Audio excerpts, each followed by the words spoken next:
Dr. Baliga here. This and the next 10 podcasts is on asthma. It derived from an outstanding chapter on asthma in Baliga's textbook of internal medicine, available at www.mastermedfacts.com. It is authored by Dr. Christopher H. Fanta, MD, who is the director of the Partners Asthma Center, a collaboration of allergists and pulmonologists at Brigham and Women's Hospital and the Mass General Hospital and affiliated community hospitals. He's a member of the Pulmonary and Critical Care Division at the Brigham and Women's Hospital and is the full professor of medicine at Harvard Medical School. He's co-author of the Harvard Medical School Guide to Taking Control of Asthma, published by Simon & Schuster in 2004. And the Asthma Educator's Handbook, published by McGraw-Hill in 2007. After you complete this and the next 10 podcasts, the listener should have a solid foundation in asthma, and after reading the chapter in the book, will be well informed about asthma. Introduction. The prevalence of asthma continues to increase decade after decade in the US and in other industrialized portions of the world. It's estimated that as many as 300 million persons worldwide suffer from the disease. At the same time, with good medical care, asthma can be well controlled in the vast majority of patients and severe asthmatic attacks largely prevented. As a result, asthma has also been identified as one of the most common causes of preventable hospitalization in the US. The encouraging news is that over the last several years, both the number of hospitalizations for asthma and the number of asthma fatalities have declined in the US despite rising disease prevalence. Epidemiology. Most asthma begins in early childhood. Approximately 75% of the persons with asthma will have the onset of symptoms by age 5. During childhood, asthma is more common in boys, but after puberty, there is a female predominance in asthma prevalence. Risk factors for the development of asthma include a family history of asthma, particularly maternal asthma, early onset of atopy, such as eczema, skin test sensitivity to common aeroallergens, and peripheral blood eosinophilia, heightened allergen exposure, especially dust mite and cockroach antigen, and maternal cigarette smoking. Asthma symptoms may abate in late childhood, although some persons who outgrow their asthma will have continued airway hyperresponsiveness and be at risk for recurrent disease as adults. Adult onset asthma is well recognized. In some patients, this may represent a recurrence of dormant childhood disease. In others, it may be due to work-related exposure, such as occupational asthma, associated with acquired aspirin intolerance or aspirin-exacerbated respiratory disease, or a part of eosinophilic upper and lower airway disease. Based on telephone surveys of randomly selected households across the US, it is estimated that the current prevalence of asthma is 8% to 9%, as defined by an affirmative response to the questions: have you ever received a doctor's diagnosis of asthma? And have you experienced symptoms of asthma, such as cough, shortness of breath, chest tightness, or wheeze within the past year? Approximately 19 million adults and 7 million children under the age of 18 have asthma. Racial and ethnic differences in disease prevalence appear to be relatively small, but disease morbidity varies greatly according to racial or ethnic and socioeconomic factors. Persons of color have 3 to 4 times risk of hospitalization for asthma and a similar increased risk of dying of asthma compared with Caucasian Americans. Asthma morbidity is particularly high in inner city populations where the majority of residents are persons of color and persons of low socioeconomic status. The impact of poverty on asthma outcomes is multifactorial, as it is in multiple other chronic diseases, and spans issues of access to health care, including medications, environmental exposures, and inability to modify them, comorbidities, and non-traditional healthcare beliefs. Overall, in 2010, there were approximately 2 million emergency department visits for asthma, 439,000 hospitalizations for asthmatic exacerbations, and 3,400 deaths due to asthma. The estimated healthcare costs, including direct costs for medications and healthcare utilization and indirect costs due to days lost from work, exceeded $50 billion annually. A large percentage of direct medical costs go to the management of acute asthmatic attacks in emergency departments and inpatient care. Pathology and pathogenesis. For many years, the pathology of asthma is defined by autopsy series reflecting the findings of fatal asthma. These findings include airway inflammation and luminal obstruction by a mixture of mucus, sloughed epithelial cells or creolar bodies, inflammatory cells, predominantly eosinophils, crystalline material, including charcoal-laden crystals, now known to represent lysophospholipase released from degenerating eosinophils, and thin spiraling whorls of mucus or Kirschmann spirals. Airway wall inflammation involves hyperplasia or hypertrophy of smooth muscle cells, mucus gland hyperplasia, inflammatory cells including mast cells, eosinophils, and lymphocytes in the submucosa, linear collagen deposition in the subepithelial space, previously described as a thickened basement membrane, and in the mucous mast cells, eosinophils, and a proliferation of goblet cells. Many areas of mucosa are stripped off so that the normal ciliated pseudostratified columnar epithelial cell layer is replaced by a thin layer of basal cells.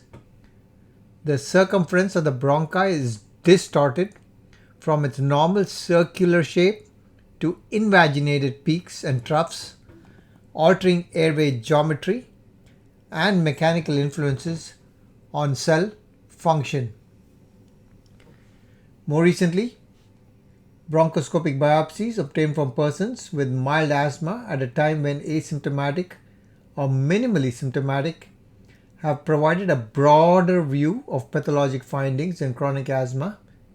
Interestingly, many of the findings identified in fatal asthma can be seen, though with a far lesser severity, in persons with mild persistent asthma, including mucosal abnormalities, subepithelial collagen deposition, excessive smooth muscle tissue, and a rich population of submucosal inflammatory cells, including helper type 2 lymphocytes and activated eosinophils. Collectively, these airway wall changes have been referred to as airway remodeling, and they appear to develop within the first few years of diagnosis of asthma. A pathologic finding in asthma that appears to distinguish it from eosinophilic bronchitis, in which airway hyperresponsiveness is not a feature, is the presence of mast cells in close proximity to airway smooth muscle cells. Abnormal contractile properties of bronchial smooth muscle cells have been documented in asthma. It's uncertain to what extent they are modulated by associated airway inflammation. Regular use of inhaled corticosteroids can reduce the severity of mucosal changes and the number of mast cells and eosinophils within bronchial walls. However, inhaled steroids do not appear to be effective in preventing the progressive loss of lung function and irreversible airflow obstruction that occur in a small percentage of patients with asthma. The pathologic features in this subpopulation that develops chronic airflow obstruction are uncertain. Asthma is an inherited polygenic disease. A family history of asthma and atopy predisposes one to the development of asthma. Genomic studies have identified several genes in the long arm of chromosome 5, that's 5q, coding for proteins with a possible pathogenic role, such as interleukins 4 and 13, involved in immunoglobulin E isotype switching, and interleukin 3 and 5, and GM-SCF, promoting eosinophil activation and survival. Others are novel susceptibility genes such as ADAM33, a disintegrin, and metalloprotease, whose role in asthma is uncertain. Some other genes have been identified through replicated genome-wide association studies, example ORMDL3, but their precise functions as pertains to asthma remains unknown.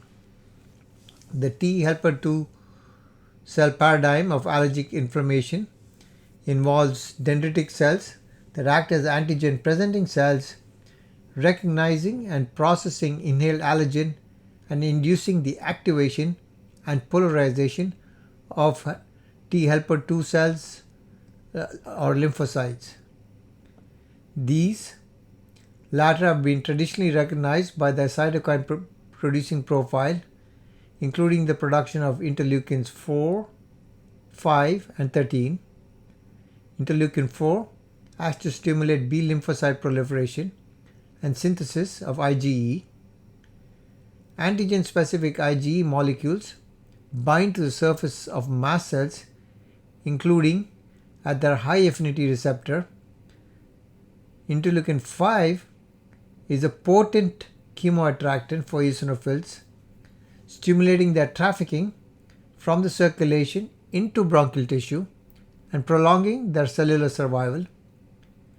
Eosinophils in turn release multiple pro-inflammatory enzymes, including cationic proteins, that contribute to stripping mucosal cells from their basal attachments. Interleukin 13, operating through a receptor shared with interleukin 4, acts to promote mucus hypersecretion, IgE production, airway hyperresponsiveness, and fibroblast proliferation. The complexity of the immunobiology of asthma is highlighted by the fact that inhibitors of IgE and interleukins 4, 5, and 13 have been synthesized, and yet the administration to persons with asthma has only modestly ameliorated the disease. The roles other relevant immunologic pathways, such as those involving regulatory T cells, natural killer T cells, and T17 lymphocytes, are being actively explored in attempts to dissect the intersections between innate and adaptive immunity in the pathogenesis of asthma. Pathophysiology. Variable airflow obstruction is the hallmark of asthma. Its presence is the origin of symptoms of cough, wheeze, shortness of breath, and chest tightness, bronchial smooth muscle constriction, airway wall inflammation and edema, and mucus plugging can all contribute. When severe, as during an asthmatic attack, airflow obstruction leads to ventilation perfusion mismatching with associated hypoxemia. Initially, alveolar hyperventilation is the rule, with most patients presenting with hypocapnia and respiratory alkalosis. However, if airflow obstruction worsens, total and alveolar ventilation decrease, and first eucapnia and then hypercapnia with respiratory acidosis ensue.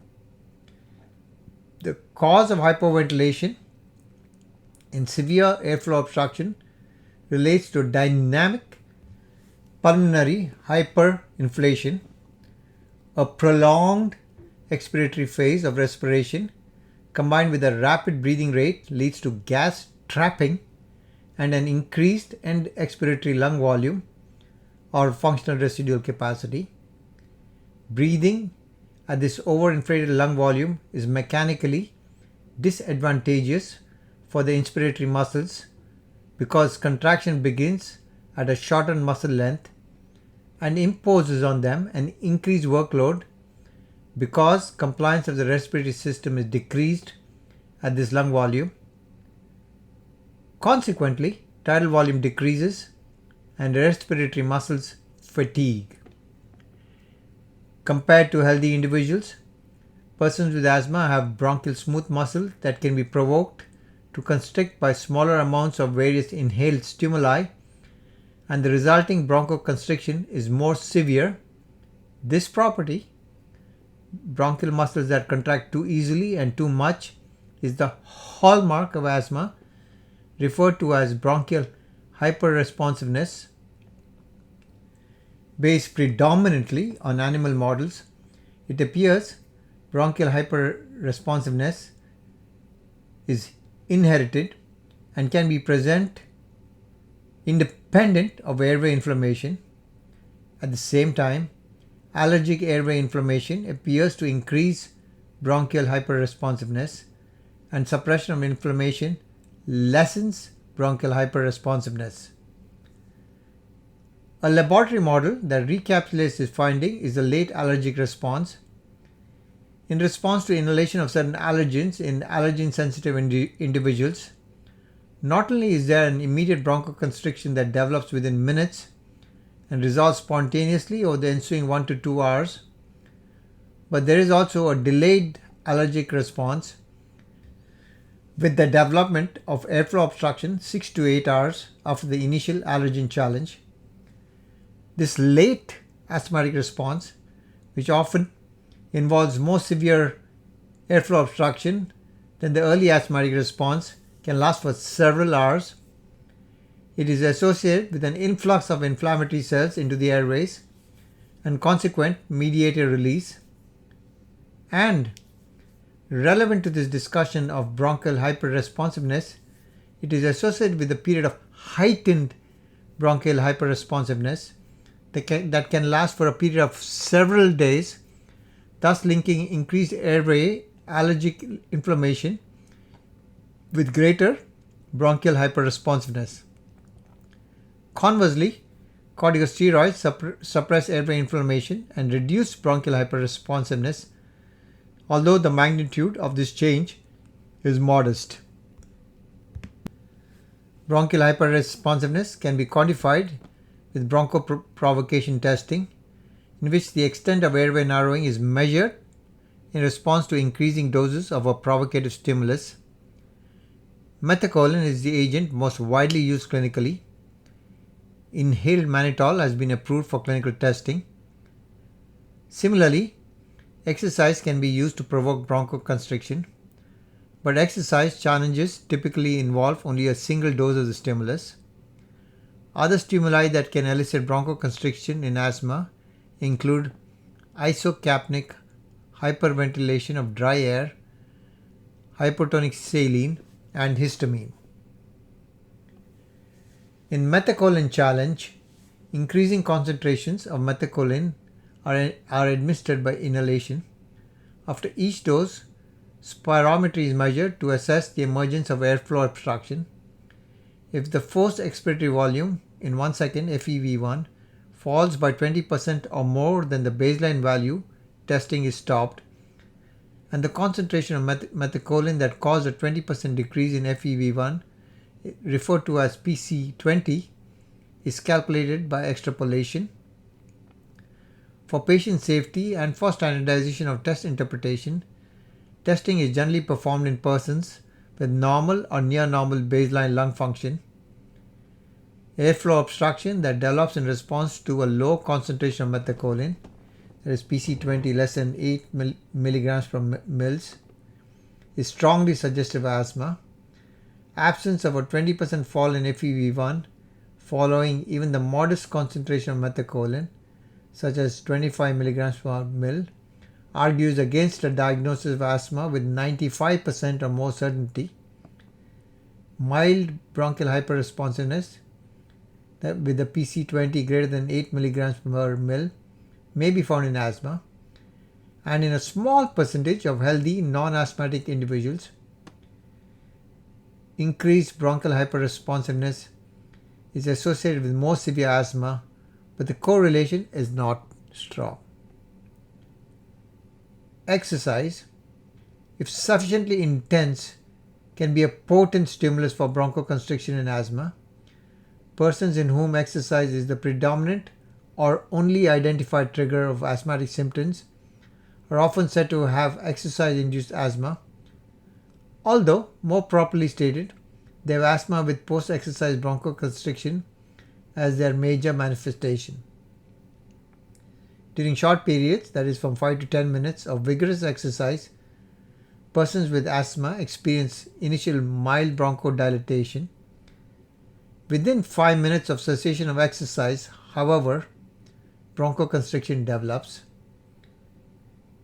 Determinants of the severity of airflow obstruction brought on by exercise are the degree of underlying bronchial hyperresponsiveness, the minute ventilation during exercise, and the temperature and humidity of the inspired air. Large volumes of air brought to the airways by high levels of ventilation during exercise, especially when combined with ambient air that is cold and dry, lead to cooling and desiccation of the bronchial mucosa and resultant bronchoconstriction. This response occurs virtually in all persons with asthma if the provocative stimulus is sufficiently intense. Diagnosis. The diagnosis of asthma is suggested by episodic symptoms of cough, wheeze, shortness of breath, and chest tightness, especially in a young, non-smoking individual. Except perhaps at initial presentation, most persons with asthma can identify circumstances that provoke their symptoms. Some triggers of asthma are non-specific, such as inhaled irritants, example smoke, strong fumes or odors, and respiratory tract infections. Others are highly specific, such as allergen exposure to cat dander or following exercise in cold air. Non-selective beta blockers, such as propranolol and timolol, will provoke bronchoconstriction in most persons with asthma. A small minority, perhaps 3 to 5%, develop symptoms after ingestion of cyclooxygenase COX-1 inhibitors, such as aspirin, ibuprofen, and naproxen. Similarly, a small percentage of persons with asthma will have their symptoms provoked by ingestion of sulfites, including bisulfites and metabisulfites, which are reducing agents to preserve foods, including certain wines, dried fruits, and dehydrated and frozen potatoes. The role of gastroesophageal reflux plays in causing worsened asthmatic symptoms is uncertain. Gastroesophageal reflux is common in asthma, undoubtedly made worse by coughing and large negative intrathoracic pressures during the labored breathing of an asthmatic attack. Gastroesophageal reflux can cause chest discomfort that mimics asthma, and patients experiencing relief of their gastroesophageal reflux symptoms will report improvement in their chest symptoms that they may experience as improvement in their asthma. However, it remains uncertain whether gastroesophageal reflux into the distal esophagus can provoke bronchoconstriction via vagally mediated reflex pathways or can stimulate worsened airway inflammation. There is no debate that gastroesophageal reflux to the level of the larynx with subsequent aspiration of gastric acid and digestive enzymes can worsen asthma control, But this severity of gastroesophageal reflux is not common. A randomized controlled trial of intensive proton pump inhibitor therapy for persons with difficult to control asthma but with no or minor symptoms of gastroesophageal reflux found no benefit in terms of asthma control, arguing against treatment for silent reflux as part of the management of asthma. Part of the history taking should include inquiry into patients' response to treatment. Persons with asthma typically experience meaningful, if perhaps temporary, improvement following inhaled bronchodilators and dramatic remission of symptoms with systemic steroids. Persons who report little or no benefit from these medications when properly taken likely have an alternative cause for their symptoms. Because airflow obstruction is intermittent in asthma, physical findings may be entirely normal when a patient with asthma is asymptomatic. It is also true that wheezing may be absent in the presence of mild or even moderate airflow obstruction, emphasizing the importance of measurement of expiratory airflow when considering a diagnosis of asthma. Similarly, the intensity of wheezes, if present, is a poor predictor of severity of airflow obstruction.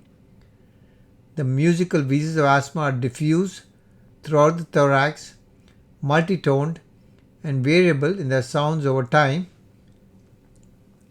They can be distinguished from a focal, monotonic wheeze that might be caused by an aspirated foreign body or bronchial obstruction due to tumor, and from the low-pitched wheezes caused by retained airway secretions, that is, causing rhonchi, that often resolve with cough and expectoration of the sputum. In an acute asthmatic attack, characteristic physical findings may include pulsus paradoxus, defined as a decrease in systolic blood pressure of more than 12 millimeters of mercury with each inspiration, tachypnea, tachycardia, use of accessory muscles of inspiration, especially the sternocleidomastoid muscles in the neck, diaphoresis, and sitting in the tripod position with arms extended to support the upper thorax. Persons exhibiting these findings will generally have an FEV1 or a peak expiratory flow PEF less than 50% of normal. However, the absence of these findings does not preclude severe airflow obstruction. A characteristic history, physical examination, and response to medications can strongly suggest a diagnosis of asthma. If there is any ambiguity, however, the diagnosis is best confirmed by demonstration of variable airflow obstruction, either by spirometry with measurement of FEV1 or peak flow measurements. Spirometry has the following advantage over peak flow measurements: greater precision. Spirometry may detect airflow obstruction in the presence of normal peak expiratory flow. Graphic display of these results to help assess the adequacy of patient's performance of the test, and the ability to distinguish reduced values due to airflow obstruction from reduced values due to restrictive abnormalities. Variable airflow obstruction can be demonstrated by comparison of multiple test results made over a period of time, or by comparison of values before and after administration of a quick-acting bronchodilator such as inhaled albuterol. Improvement in FEV1 by 12% or more and by at least 200 mils identifies a true bronchodilator response with 95% certainty. Smaller increases following bronchodilator may be due to variability of measurement. There is no absolute percentage increase that identifies an asthmatic increase and distinguishes asthma from other obstructive lung diseases, although research protocols typically use a 15 to 20% cutoff as indicative of asthma. False negative results to bronchodilator, that is failure to demonstrate an FEV1 increase of at least 12% and 200 mils in persons with asthma, can be seen in persons who have already used a short or long-acting bronchodilator prior to testing and in those whose airflow obstruction is already close to normal at baseline. Differential diagnosis. One of the most common causes of asthma is recurrent respiratory tract infection, especially when complicated by a lingering post-viral cough. A typical example might be a young caregiver with small children in daycare or preschool. In this circumstance, persistently normal lung function measurements helps to exclude a diagnosis of asthma. Numerous other diseases can present with cough, wheeze, shortness of breath, and accompanying airflow obstruction. Most common is chronic obstructive pulmonary disease (COPD) in a current or former middle-aged cigarette smoker. A strong patient and perhaps physician bias favors mislabeling such patients with a diagnosis of asthma rather than the more ominous sounding diagnosis of COPD or emphysema. Pulmonary venous hypertension due to congestive heart failure can, in some persons, cause intermittent wheezing and is known by cardiac asthma. Making the correct diagnosis may be particularly difficult when the etiology is diastolic heart failure, that is, heart failure with preserved ejection fraction. Reactive airway dysfunction syndrome refers to the development of an asthma-like syndrome with chest symptoms and airway hyperresponsiveness following an intense inhalation exposure, such as to noxious gases or chemicals. It mimics occupational asthma, but differs in that the inciting exposure is acute rather than chronic. It should be distinguished from the non-specific term reactive airway disease, which is often used to describe transient asthma-like symptoms and simply reflects uncertainty about the diagnosis of asthma. The wheezing of upper airway obstruction, though loudest over the neck and upper thorax, may be transmitted widely throughout the chest, mimicking asthma. When the wheezing is inspiratory or stridor, distinction from asthma is easy. Potential causes of expiratory upper airway wheezing include tumors, trachomalacia, and vocal cord dysfunction syndrome. The last involves excessive adduction of structurally normal vocal cords during exhalation, leaving only a small opening for turbulent air movement. It is generally a functional abnormality associated with emotional stresses or more severe psychiatric disorders. It's best diagnosed by direct laryngoscopic examination of the glottis during active wheezing. Treatment of vocal cord dysfunction syndrome typically involves speech therapy and psychiatric counseling.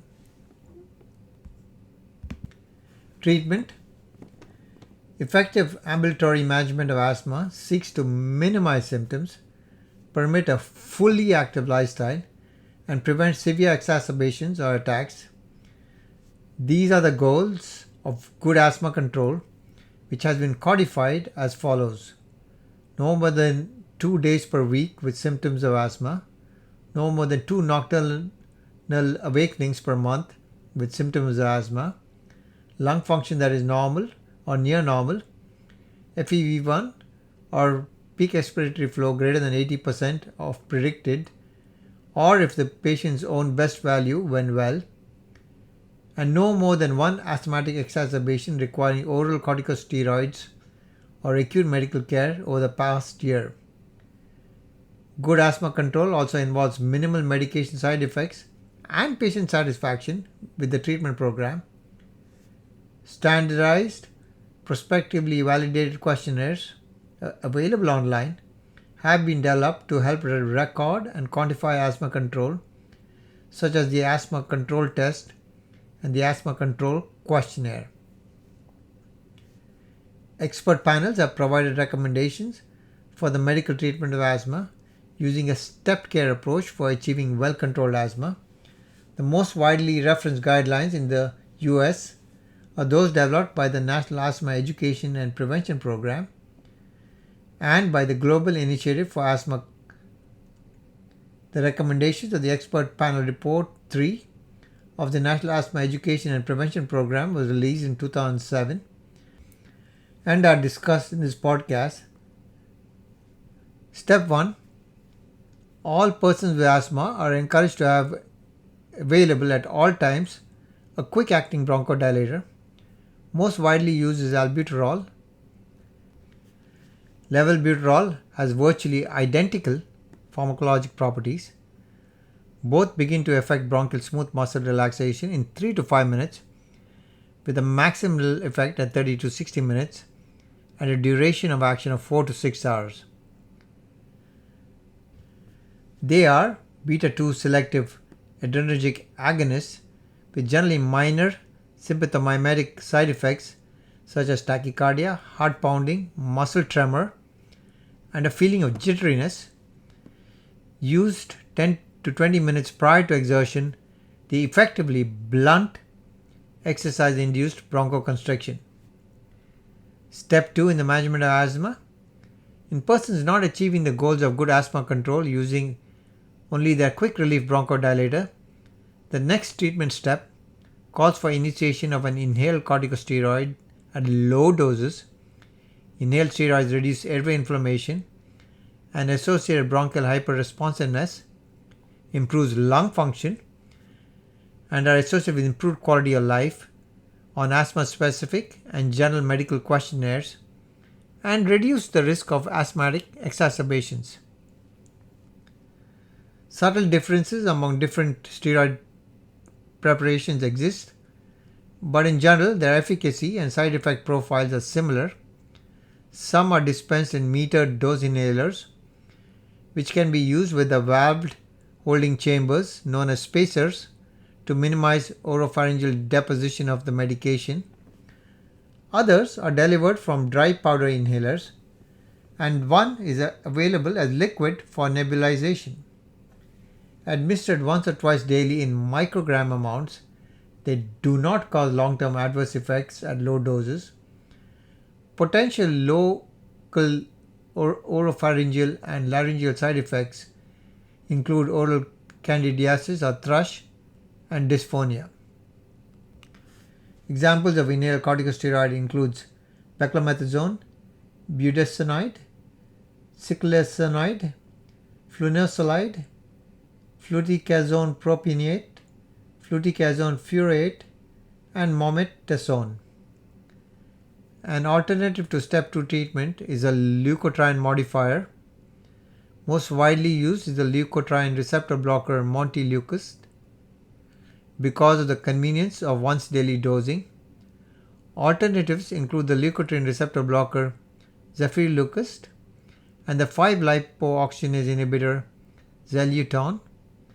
Because leukotrienes exhibit a multiplicity of pathophysiologic effects in asthma, including potent bronchoconstriction, eosinophil chemotaxis, and vascular leakage, their blockade appears to have a both bronchodilator and an anti-inflammatory effect.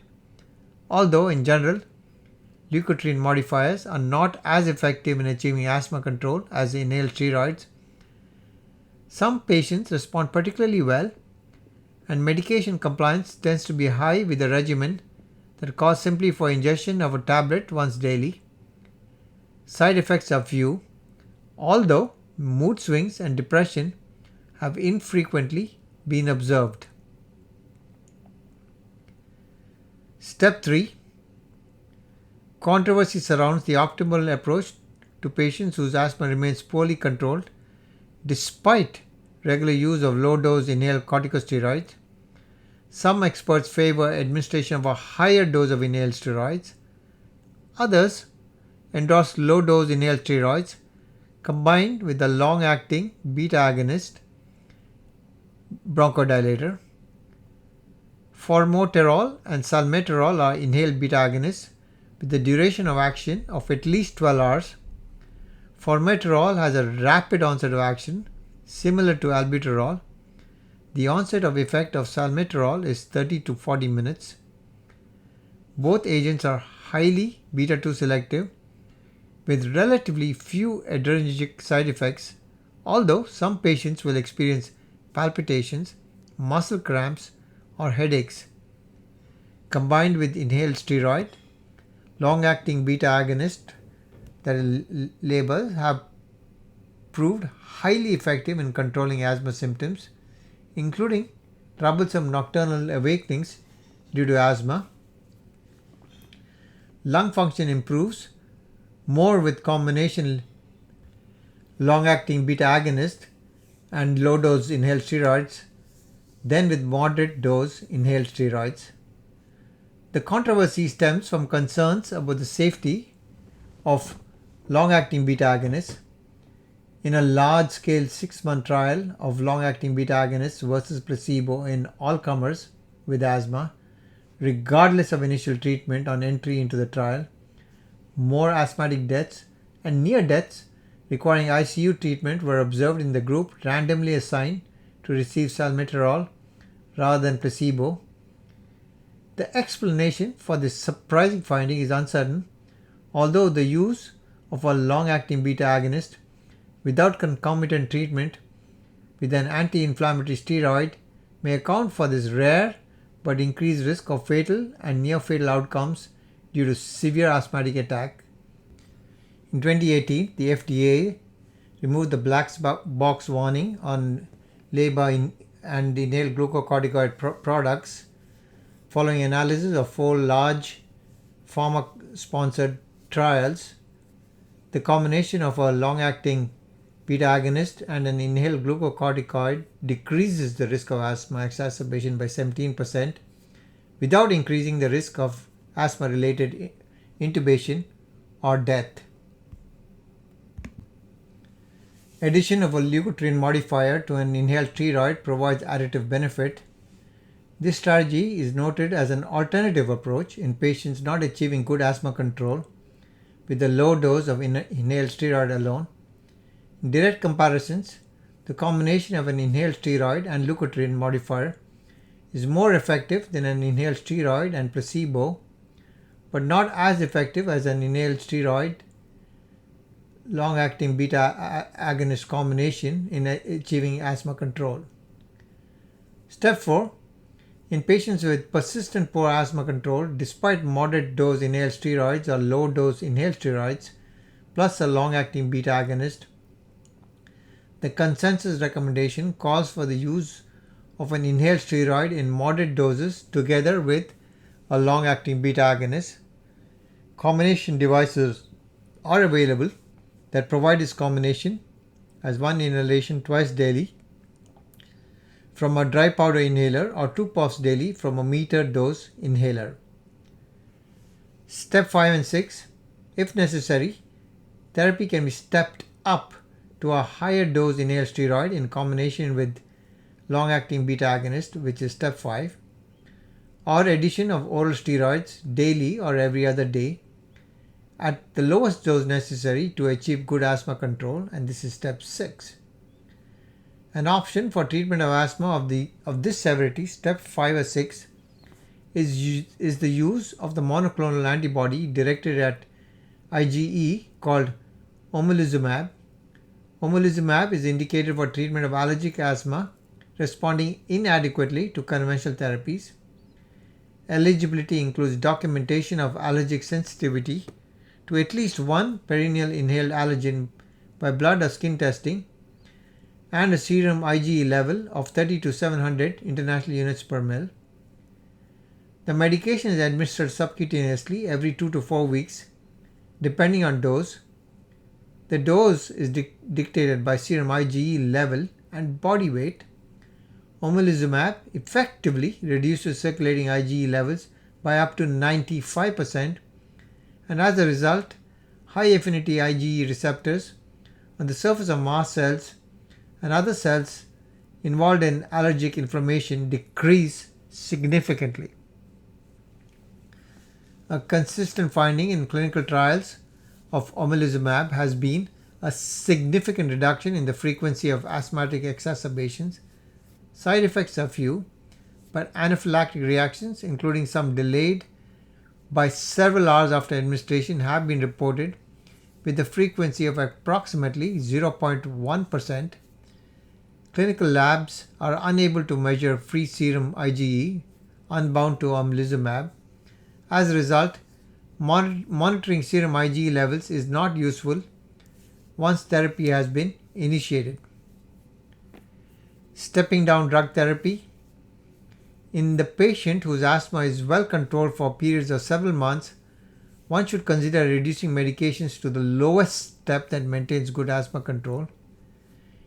At high doses, on the order of 1000 micrograms per day, inhaled steroids have sufficient systemic absorption to raise concern about long-term adverse side effects, particularly a heightened risk of cataracts, elevated intraocular pressure and open-angle glaucoma, loss of bone density, and thinning of the skins with easy bruisability. Lowering the dose of inhaled steroids can minimize these side effects, often with the loss of good control of asthma. On the other hand, because of the potential risk of severe asthmatic attack from long-acting beta agonists, the FDA has urged that when combination therapy is being used, stepping down therapy should involve stopping the long-acting beta agonist while continuing anti-inflammatory therapy. However, this strategy has been associated with significant risk of worsened asthma control. Asthma management. Asthma management involves more than drug therapy. Important elements include patient education, monitoring for changes in disease activity, and assessment of allergic and other sensitivities with an eye towards environmental control measures, and occasionally allergen desensitization or allergy shots.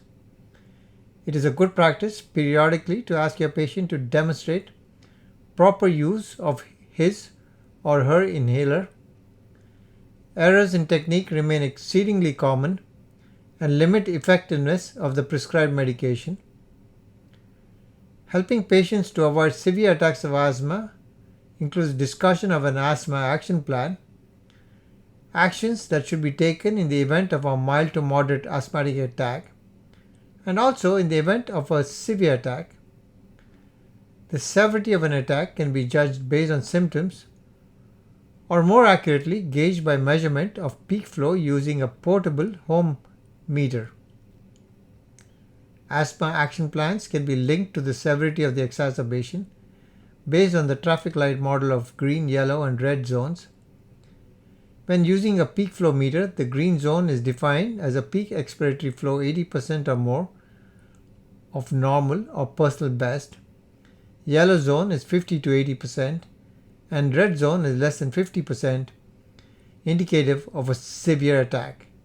In the yellow zone, inhaled beta agonists can be given frequently, up to every 20 to 30 minutes initially, and inhaled steroids begun or the dose increased. In randomized clinical trials, doubling the dose of inhaled steroids has not proven to effective. Quadrupling the dose may be a better strategy. For severe attacks or red zone, oral steroids are generally indicated.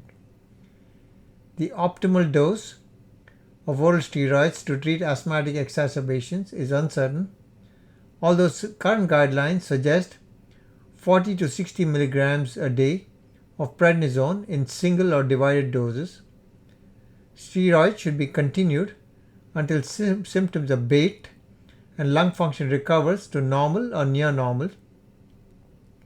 They can be discontinued with or without gradual dose reduction, that is a steroid taper, if inhaled corticosteroids are administered as maintenance therapy to prevent recurrent asthmatic symptoms.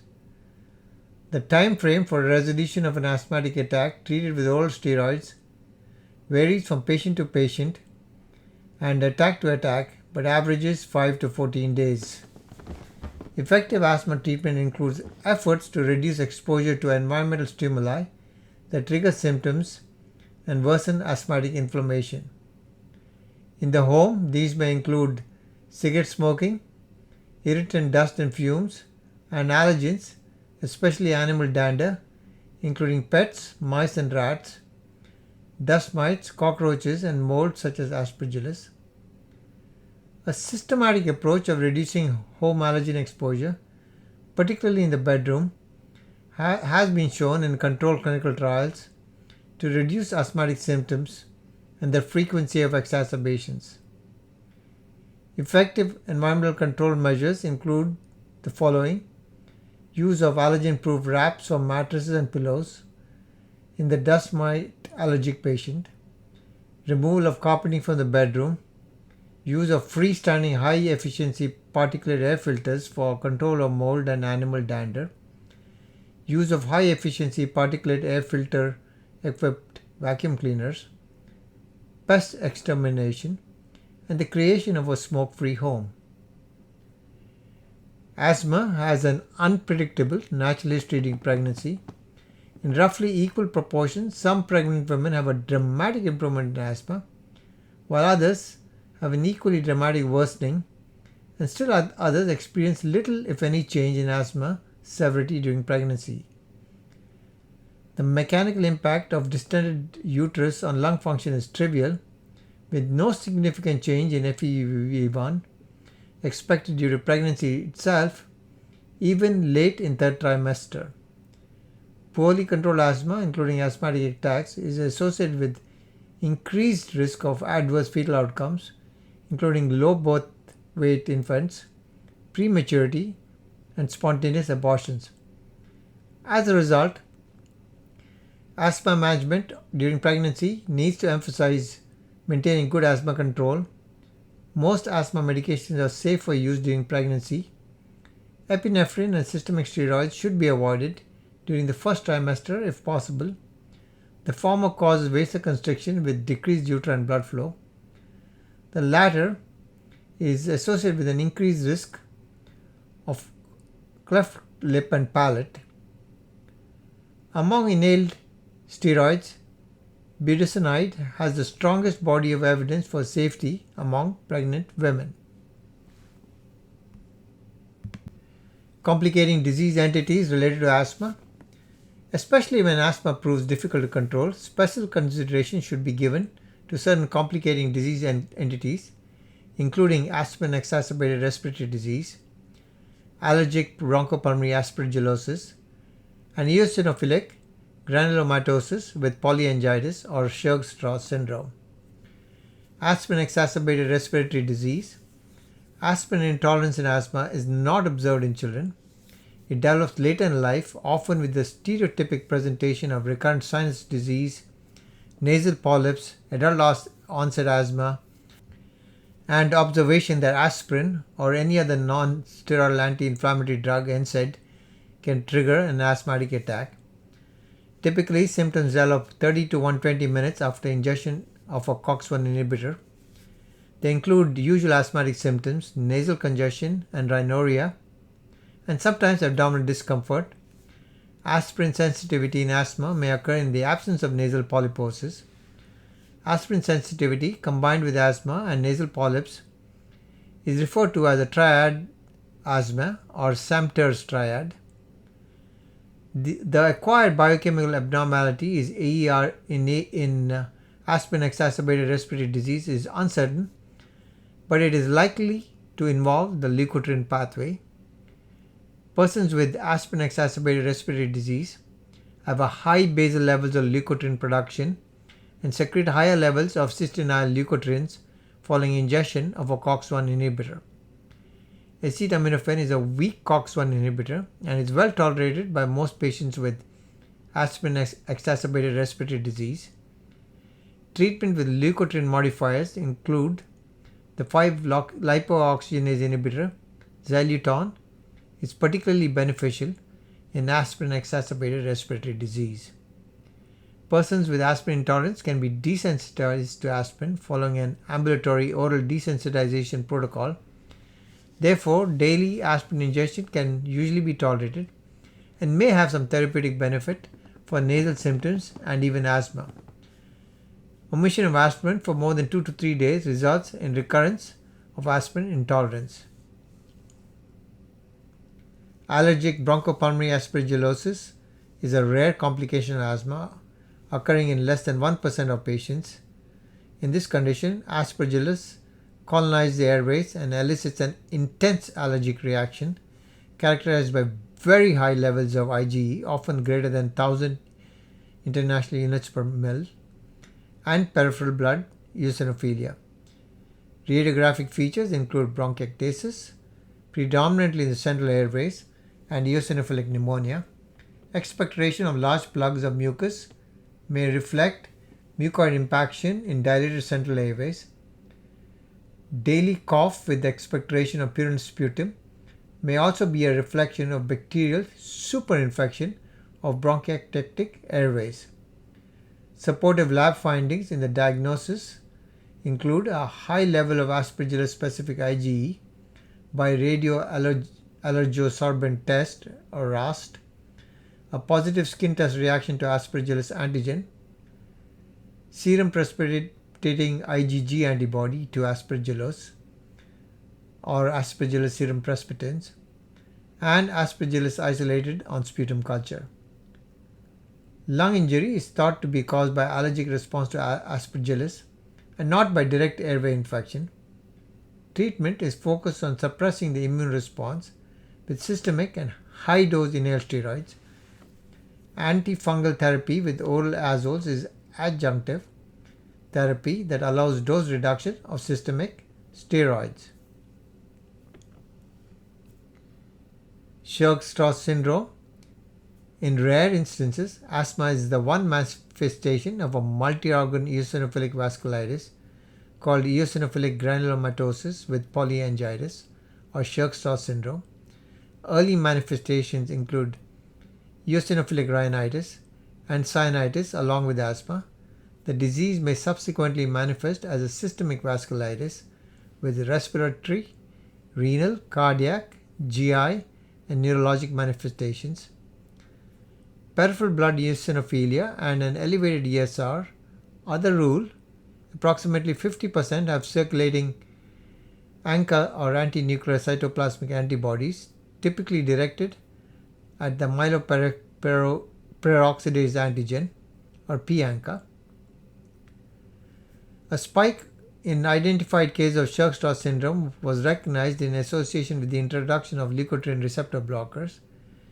Careful case reviews have suggested that in most instances, the reason for the development of symptoms of Churg-Strauss vasculitis was associated with the withdrawal of systemic steroids that followed the introduction of the leukotriene modifier, with unmasking of a pre-existing condition rather than a direct pathogenic effect of this class of medication. Treatment of Churg-Strauss syndrome has relied on systemic steroids.